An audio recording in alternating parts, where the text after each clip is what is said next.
It's been about 11 years that I've been teaching students like yourselves about GMAT strategies, and I'm happy to share some studying tips and tricks, and we can talk about some mistakes today, and of course that will also go into a larger discussion about the GMAT in general, GMAT structure as well. So today's webinar will be 45 minutes. I'll probably be chatting for about 20, 25 minutes, and then we'll be taking some questions, or I'll be answering some questions. You can submit those questions in the console, and I'll be getting to as many questions as possible. So why don't we begin? Okay, all right. Okay, so one of the first mistakes, as you can see, I just advanced the slide. So I think one of the first mistakes that students make when preparing for the GMAT is to just study for 2 weeks. I think that people have a misconception of how difficult and how challenging the GMAT really is. And so they think, okay, well, I'm okay under pressure, and I'm fast, and I have a big job, I have a lot of pressure, and I work with numbers all day long, and people have this misconception that if they have that experience during the day, then they can simply transfer that to preparation for the GMAT. But no, studying for only 2 weeks is not going to work. It just doesn't work that way. I think a lot of people are shocked just how much work goes in to preparing for the GMAT. And I think it's important to recognize that it's going to take several months. All right, everyone has their own limits and their own capacities for like how they're going to learn and such like that. But yeah, you would want to study for a lot more than 2 weeks. Our program, on average, people study for about, or at least they'll have a program which will last about 3 months. Some people may need only 2. Some people may need a little bit more. It depends on how much time that you want to put in. Rough guide, as a rough rule of thumb, you want to study for about 100 hours. It's about 100 hours, roughly. Okay. One moment. Just want to check something with the camera. Okay, it doesn't seem to be working. Gosh, wow. Life on the internet. Things don't always work when you want them to, don't they? All right. Well, at least you can hear my voice, right? All right. We understand that most of our students are busy working professionals. We do not imagine that people have 8 hours a day, 9, 10 hours a day to study for the GMAT. We know that, absolutely. The course and even other courses are designed for busy working professionals. If you can study an hour a day, hour and a half a day, maybe even 2 hours a day, that's perfectly fine. The course, our program is available on the internet. You can download it to an iPad or tablet. You can download it to a phone.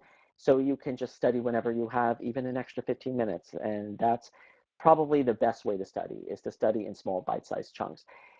Even though you might be busy, you have a job, and it's like, oh gosh, when am I going to study? This is hard stuff. I don't think even if I had 8 hours a day, I don't even think I would want to study for 8 hours a day for the GMAT. I think I'd be fried every single day. So doing it in small bite-sized chunks is probably a good way to go. So that's something to take into consideration. But if you think about all those small bite-sized chunks, if it rolls up to about 10 hours a week, 12 hours a week, 15 hours a week, and as I mentioned earlier, that it's roughly about 100 total hours to study for the GMAT, that brings you to about 2.5 months. So that should be a rough guide as to how much time that one should put in to preparing for this exam. So definitely studying for only 2 weeks is just not going to cut it. Yeah. Okay. All right. Let's keep going. All right. All right, so the next mistake that people make is only studying on weekends, okay? All right, so this, of course, now I understand, like I just mentioned, is that people are busy professionals, all right? And of course, people say, oh, I'm so busy, I get home so late from work, I don't have time, I'm just so drained, okay? And so people say, okay, I'm just going to procrastinate, I'm just going to push it off to the weekends. And I get it, I mean, I know what it's like. We living in a 24/7 world, and where bosses and clients and coworkers can text you and message you and email you at all hours of the day and night on weekends. Well, that's simply the world we live in. So I totally get it, absolutely. But you don't want to wait till the weekend. You don't want to do that. As I mentioned before, it's really best to study in bite-sized chunks. And if you let 5 or 6 days go by without studying, I think you're going to lose it. You're going to lose even a little bit of what you've been building up. So even if you can just do 45 minutes every day, 1 hour every day, by the time the weekend rolls around, you can even now play catch up, and you can even study even more on the weekends. And you will consume more content, learn more concepts, strategies, and question types. So I would definitely not wait till just the weekends to study. I would definitely not do that. All right, let's keep going.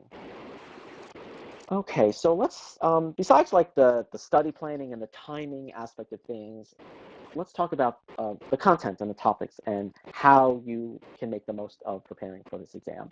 So I think that one mistake that a lot of people make is that they just want to focus on one section. And I have heard this probably since my first week teaching the GMAT 11 years ago. So people say, "Oh, Jake, you know, I just want to, I just need to work on quant. You know, I'm okay. I speak English. I'm okay. I don't need to worry about verbal." All right. And that was probably one of the earliest things I would hear from people wanting to prepare for the GMAT. Of course, over time, it wasn't just that. I would also hear the reverse, where people say, "Yeah, Jake, I don't have to worry about quant. I work with numbers all day long. I'm an engineer. I'm an engineer. I do numbers all day long. I'm a math. I was top in my class in engineering. I don't have to worry about the math. I just want to worry about verbal." Okay, so I've been hearing that as well over time. And I will tell you that this test is tough. So, you know, I've had journalists, attorneys, English teachers, people who read and write for a living, who find the verbal a lot more challenging than they bargained for. I've also had the engineers, accountants, traders, uh, finance, number crunching people who have found the quant section challenging as well. So I think that there are no sacred cows here when going in to prepare for the GMAT. Whatever successes you may have had academically or professionally in the past, congratulations, that's fantastic. You will certainly make use of those during the application process, but that does not necessarily translate to your success on one section over the other on the GMAT. And it should not dictate whether you should only plan on focusing on one section over the other. And one thing about our course is that it gives you the chance to study for both simultaneously. So if you do start a session, you can actually choose quant and verbal, and the program will actually throw you quant topics and sample questions and verbal topics and sample questions all in the same lesson. And I think that's important, not only because you need to, or any student would need to brush up on either section, no matter where the strengths are. It also keeps things fresh. I think it's it's a tough test, it's a psychometric test, and there are parts of your brain which help you succeed in quant. There's parts of your brain which help you succeed in verbal. And being able to turn those sections of your brain on and off when need be is going to be crucial. So I definitely, no matter where you are, no matter what you think your strengths are, throw them out. Just put them aside for now. Put them aside. Do not just focus on one section when studying. You want to focus on both sections. Okay. If you have a mild curiosity, take a practice test. Take a practice test. See how you perform. A lot of people are actually shocked just how well or how poorly they perform on one section over another. Okay. So don't take my word for it. Everyone has their own strengths and weaknesses. Take a practice test. See how you do. Okay. We can keep going. All right, so the next study mistake is not debriefing after practice exams. Okay. Okay, so I just said take a practice test. Okay. I think that a lot of people, when they first discover, oh wow, I want to apply for an MBA program or a master's in management program,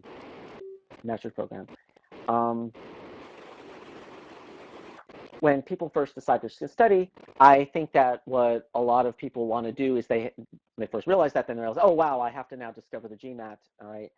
But then they reverse engineer things and they say, okay, well, I have to take this test, and here are the dates I have to, the deadlines, and when I should submit a score and such like that. And then they think, oh, wow, they have a mild curiosity about what the GMAT is even all about. And so they take a free practice test, or obviously we live on the internet, so there's no shortage of free practice tests that are out there, all right? And there's nothing wrong with that. Taking a test to see what your strengths are, just to even understand what the GMAT's all about, is not a bad idea. But what a lot of people don't do is they don't go back and review the practice test. They don't do that for several reasons. One extreme is where people bomb it and they'll get like a 480, 490, 500. They're like, oh, I'm not even going to go back and review that. That was embarrassing. That's not a measure of what my true capabilities are. I don't even want to be bothered. That's one end of the extreme. The other extreme I've also heard is where people on a practice test, it may not be their first practice test, it might be another practice test, where they get a 720, 740 on a practice test. And they're like, oh, I got my magic number. This is going great. I don't need to review it. All right. And I know, like I said before, it's about 100 hours to study. And so now, besides studying, you have to take a test, which of course is a few hours out of your time as well. And a lot of people think, well, great, I just don't know if I could have the time to now go back and review a practice test, but you definitely want to do that. You definitely want to do that. Learning is fun. I like learning. I like learning myself. Getting practice questions, trying your hand at practice questions, seeing if you get them right, seeing if you get them wrong. I mean, that's all fun. That's great. But there's a huge portion of your learning which takes place when you are sitting there taking a practice test, and also when you are sitting there reviewing the practice test. There are little discoveries that you make when you're going through when you're debriefing the test and realizing, oh, right, having these little discoveries. And those little discoveries are important. They're extremely, extremely important, all right? One of the biggest complaints, or maybe not a complaint, but frustrations that I've heard from students over the years when preparing for the GMAT and then taking the GMAT is, Jake, everything's going great when I'm in lessons and when I'm studying at home and when I'm learning and doing practice questions one by one. And then when I take a practice test, I just lose it. I don't know what to do. I just freeze up. I don't know what to do next. All right. And that's really important. That type of those moments of what do I do next? That's crucial. You need to develop that sense of what to do now, what to do next on real life test day, because you could be doing hundreds, most likely thousands of practice questions between now and test day. And on real life test day, it's going to be all brand new. Things you never saw before, things you never ever saw before. All right. So the opportunities to actually be put to the test when that clock is ticking, and for you to now have to force yourself to think, oh God, what do I do now? What does this piece of information tell me? What does this piece of information not tell me? That's important. And of course, the experience of taking the practice test is important, but also afterwards going over and seeing, and looking and reviewing afterwards is going to be equally important. All right, one moment.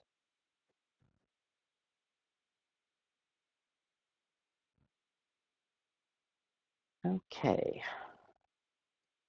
let's keep going. All right. Okay, so this is, I guess, my fifth tip, but this is probably piggybacking on the last slide that I had, which was about debriefing practice tests. But again, in the interest of time, everyone's busy, everyone's running on empty, everyone's studying at 11 o'clock at night and studying on their phone or tablet during lunch and maybe even during a boring meeting at work. So I know we're all grasping for those extra minutes, that extra time when we can study for the test. And so to try to be more economical, a lot of students decide, you know what, I got that question right, great, I'm just going to move on. And people just do not review the questions they got wrong. Or people only review the questions they got wrong, and they don't take the time to review the questions that they got right. And this is actually very, very important. And I know it may seem like a nuisance, or it may seem like a time waster, something that's going to drag you down, just a total waste of time, but it's not. It's not. And let me explain why. So as you're going through the course and you're getting questions wrong, of course, we give you a few tries and eventually hopefully you'll get it right and you'll see the explanation. But if you're going through the course and you get something right, and you're like, oh, great, you want to read the explanation. You may have gotten it right for several reasons. You may have gotten it right because you guessed. You may have gotten it right because you used one particular strategy, which may not have been the best strategy. You may have gotten it right because you did use the right strategy, but let's say you used different numbers, you used different scenarios, okay? And it's never a bad idea to read the explanations as to why read the explanations on how to get a question correct. Your way may match the model solution. Your way may not match the model solution. There's no harm in that. In fact, it's a great way to now give yourself additional layers of context so that you can be better equipped to answer those questions. All right. So that's when you're just going through the questions just in a normal lesson or a normal course. But when it goes back to the practice test, which was what I mentioned on the previous slide, you absolutely, as you debrief those practice tests, you don't want to simply review the questions you got wrong. You also want to go over the questions you got right. Right?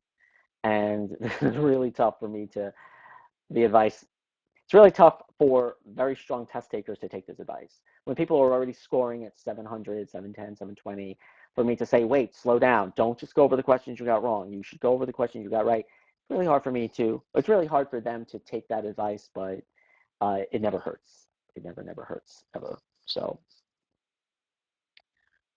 you can do thousands and again, you can do thousands and thousands of questions between now and test day. And on test day, it's going to be all brand new. It's going to be all brand new. And when people ask me, Jake, what's the best skill that a GMAT test taker can acquire? What is the best skill that they can acquire for success on test day? I will tell you, and what I usually tell them is the ability to recognize, is the ability to consume information quickly, is the ability to process that information quickly, is the ability to take that information and decide, what do I do next? To have conversations with yourself and ask yourself, well, what do I know? And what do I not know? Have I seen this before? Does this match a pattern I've seen before? Does this match a formula I know? Right?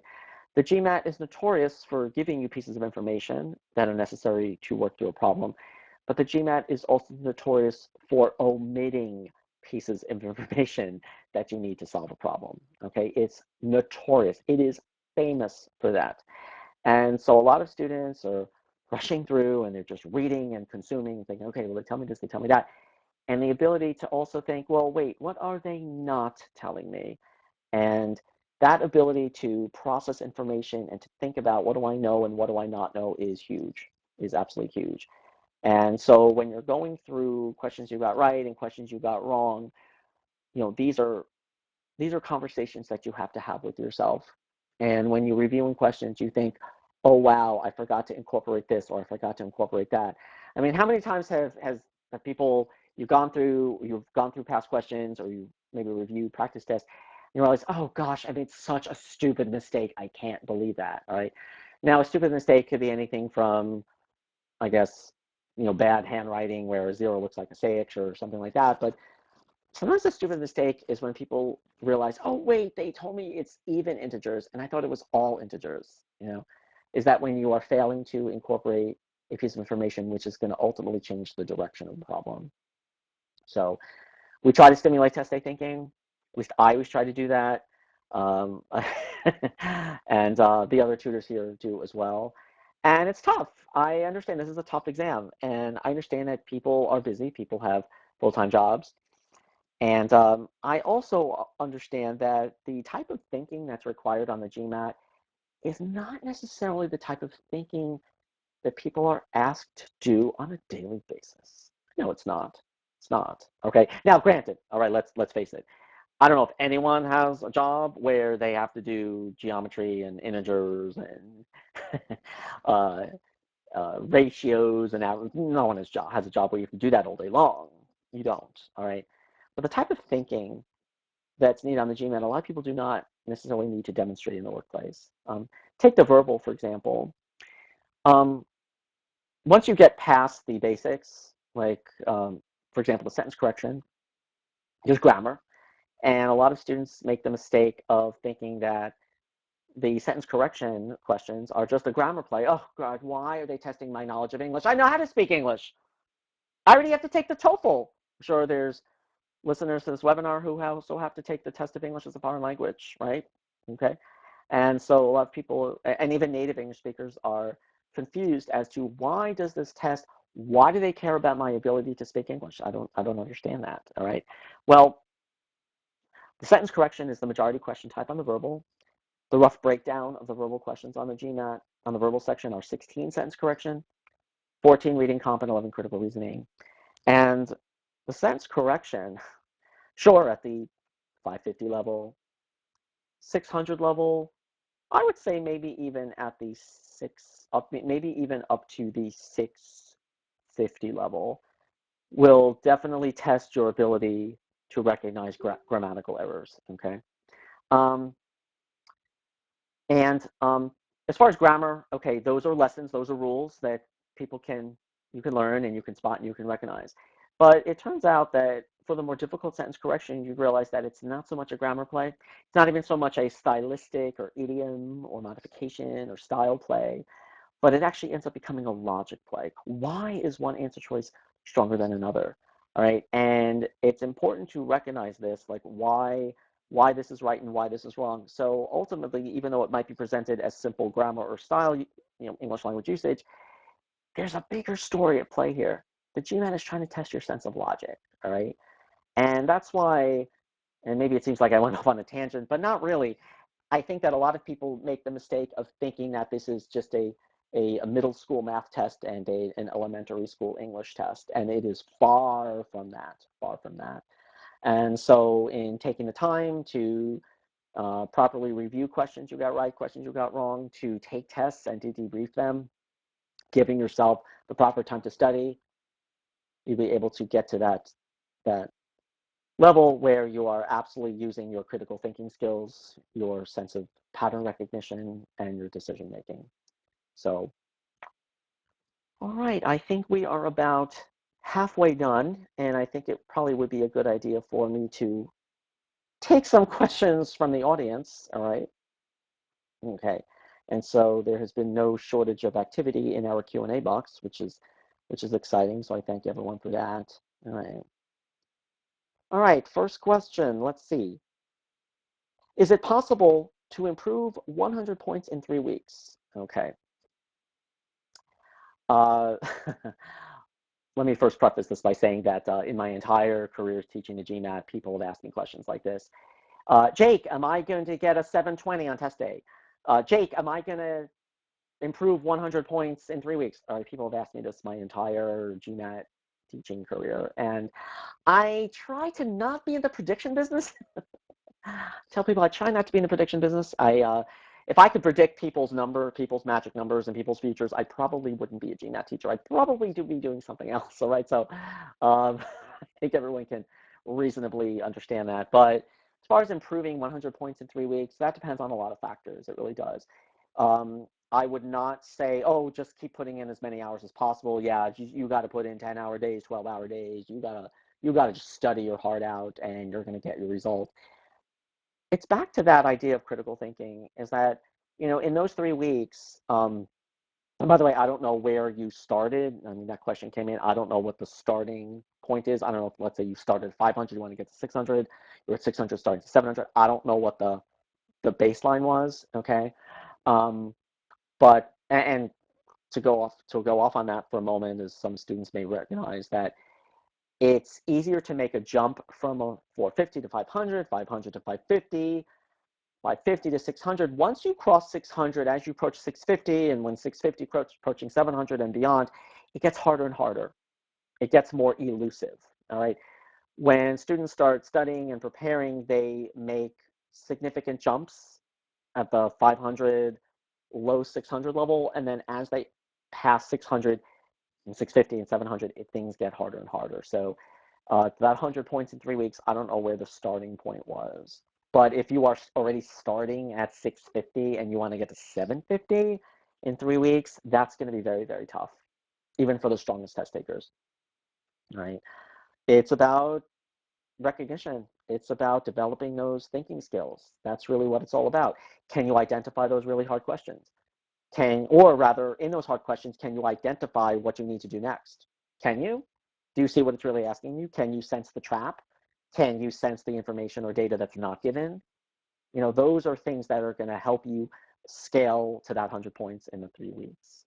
So, a good question, and I appreciate people asking me whether they can improve. So let's take a second question. Should I retake it if I have a low AWA of 3, but high verbal and quant score 680? Don't worry, I've not revealed anyone's name. I'm not promoting or shaming anyone for that matter. Should I retake it if I have a low AWA, but a high verbal and quant score? 680 is a great score. I don't know the schools or programs to which you're applying. I don't know what their minimums or average scores are. 680 is very, very strong. I don't know. I would hope to, or I would suggest that you visit the websites or other content, whether it be a Facebook page or a LinkedIn page or whatever, for those programs and see what score range they're looking for. Some schools have actually issued some information about AWA, some have not. Depends. But I would do some homework to find out, because if a 680 is in your range um, just for the admissions, then retaking it just for the AWA may not be such a good move. All right. Okay. Let's keep going. Next question. I got a 650 on all 5 of my practice tests, and my test is tomorrow. Oh, I want a 700. Should I reschedule or just go for it? Okay. Good question. People ask me, Jake, when am I ready to take the real test? How do I know I'm ready? And that's a valid question, because the testing environment, all right, is harsh. The testing environment is harsh. If anyone sat in that room before, wow, you have to show ID, you're photographed, you're fingerprinted, you're videotaped. Oh gosh, wow. Sometimes some testing centers don't even allow you to leave the building for those 2 8-minute breaks, right? So I mean, 16 minutes and 4 hours. Wow, things are brutal. I tell people that you are ready to sit for real life test day and reasonably expect to get the score in the range you're aiming for when you have gotten your dream score at least twice in practice tests. When you've got your dream score at least twice in practice tests. If you have not gotten your dream score at least twice in practice tests, then it's going to be a real challenge to deliver that magic number on test day. All right. I have had students where on real life test day, they have gotten their highest number ever. They've gotten their highest score ever on real life test day. And that may happen. But again, I'm not in the prediction business. I try not to, I want to be pragmatic. I want to support students and I want to be their advocate. But given the harsh environment and the stress levels that are already going into test day, if you have not yet delivered that magic number at home when you're, I don't know, wearing your favorite shoes and you have a cup of coffee or a favorite beverage next to you with music in the background, it's going to be really hard to pull that magic on test day. So, but by the way, if your test is tomorrow, can you reschedule it? You can't, actually. You can't. All right. I think you would forfeit. All right. I don't think they would let you reschedule, or they certainly wouldn't give you a refund the day before. So you should just go for it. They did change the rules back in July, so now you can finish the test and they will show you your score, and you can decide whether you want to report the score or whether you want to cancel the score. And if you do cancel the score, the schools will not see the letter C for cancel on your transcript. So there's no more sort of black mark or dark cloud on your registration. So, and the scores, of course, and administration are visible for 5 years. All right, so I would just go for it. See what happens. What's a great way to prepare for a test is to take the test. So just go for it. All right. Question 4, what should I eat for brekkie? I guess that means breakfast the day of my test. Good question. I'm not a nutritionist by trade. Maybe I should be. I don't know. But you definitely want to eat something on the day of your test. And I'm assuming you're going to be taking a morning test, so you want to eat something, and everyone has their own capacity for what works for them, what doesn't. Some people need a really, really large breakfast in order to perform well. Some people actually just need a very, very light breakfast. I think that staying hydrated, having bottles of water, drinking water, before and during your breaks is a really good idea, but everyone's at their own level. Remember, everything is locked up during the test. So if you do bring food along with you to the testing center, it's going to have to stay locked up in your locker during the test. And you can only go to your locker and eat that food, drink that water during your 2 8-minute breaks. Okay, more questions. Question, what is the first thing I need to do on the test day?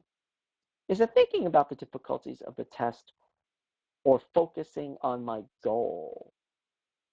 Thinking about the difficulty of the test or focusing on my goal. Okay, well, I'm not sure what you mean by goal. I don't know if it means to, I don't know, start your own hedge fund in London. I don't know if that's what you mean your goal is, or your goal is to just get a certain score. I don't know what you mean by goal, and we all have different goals, of course. But on that note, I think that there's a lot of stress on test day, and I think people put themselves under a lot of stress and a lot of pressure. A lot of pressure. I understand this is a very important exam for people. For some people, this is make or break, and for some people, this is probably the most important exam for their academic or professional career. And I get that; it's fine. But I think that if on test day you're thinking about the really, really big picture, if you're thinking about, oh my God, if I miss this question and I'm not getting my dream score, then I'm not getting to my dream school, then I'm not getting my dream job at the hedge fund in London, which means I'm never going to take over the hedge fund in London. And that's already getting way ahead of yourself. And I think that just adds to way, way, way too much pressure. Okay. I think that focusing on the task at hand, just focusing on the question in front of you, is really the way to go. All right. So you can't focus on the difficulty of the test because you have to have confidence. This test, of course, they want to throw you. You realize that. They would love nothing more than for every single test taker to walk in there and feel pressure and feel lousy and throw the test and get 500 for, they want people to do that. So then what do? You go home, you feel depressed, and then you have to visit MBA.com without a credit card and purchase another $250 and take the test again. They would love that, of course, but you can't let that get to you. You want to do your best. You want to do that and focus on the questions. Focus on just doing your best on test day, and don't let all the big picture slow you down. All right. Another question, how often should one do the practice test before the real test? How often should one do the practice test? Okay. Everyone has their own capacities. I have people who apparently maybe they're on leave from their job, or they're on vacation, holiday, whatever, where people are taking a practice test a day up until the real test. The test is 10 days away, they're taking 10 tests, like a test a day, okay? I'm not a fan of that. I'm not. Even if you do consider yourself a type A person who can handle it all and I just think that's too much. One thing I have noticed with working with students, I'm the Economist GMAT tutor, as most of our students are around the world. Actually, and most GMAT test takers around the world. I don't know if people realize this, but only about 40% of test takers, of 40% of GMAT test takers are in the United States. So the vast majority of people who take the test are outside the U.S. The vast majority of our students seem to be from outside the U.S., which is great. That's fine. But we live on the internet, and there's certainly no shortage of exams, and people are just trying to take as many practice tests as possible. And I can tell you that burnout is real.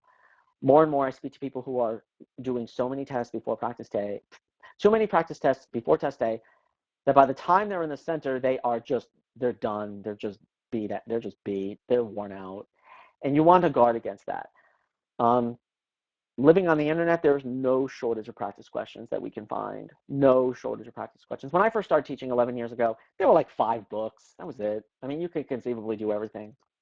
I mean, there was really, it was a fixed set of practice questions. Now that's all changed.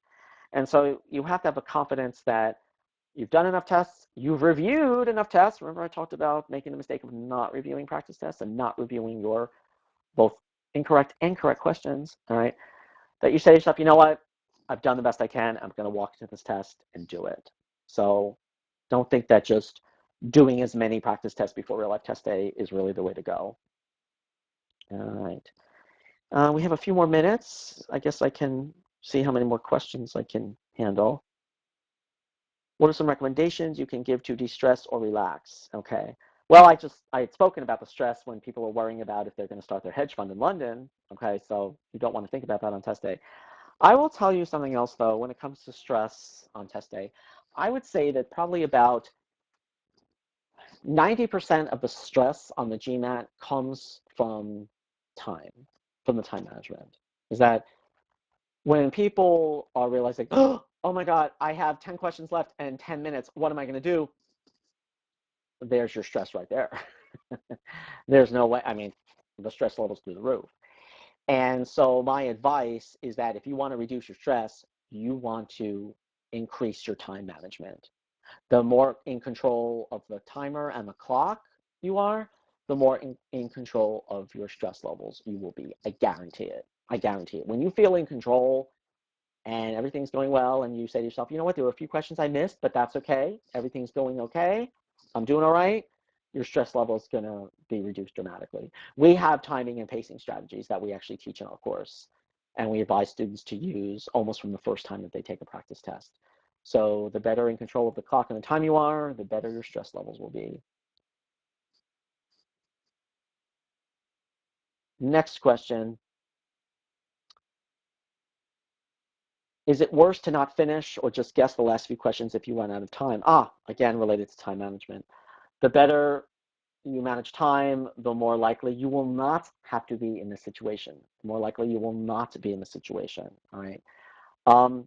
But again, if you are up against the wall and you, let's say, realize that I have 20 seconds left and there's 2 questions left, which I hope no one on this call is going to be in that situation, you would actually just pop answer choices in. You would have to. You would do that.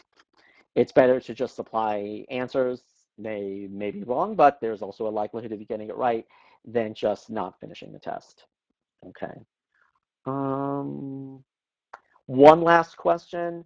If my score is not good enough, how many times am I allowed to take the test again? Very good. Very good. Okay. Well, the Graduate Management Admissions Councils have been changing the rules a lot lately, but I believe that the maximum you can take the test is 10 times in one calendar year. I believe that's the maximum, okay? I hope no one is planning on taking the test 10 times in 1 year. That's a lot of tests. That's a lot of money too. That's a lot of money as well. But if you have a multi-year strategy, like let's say you're not shooting to apply this year or next year, and you're just looking at big picture of possibly getting an MBA, you can, if you need to take the test however many times, like a handful of times a year for several years, they'll take your money.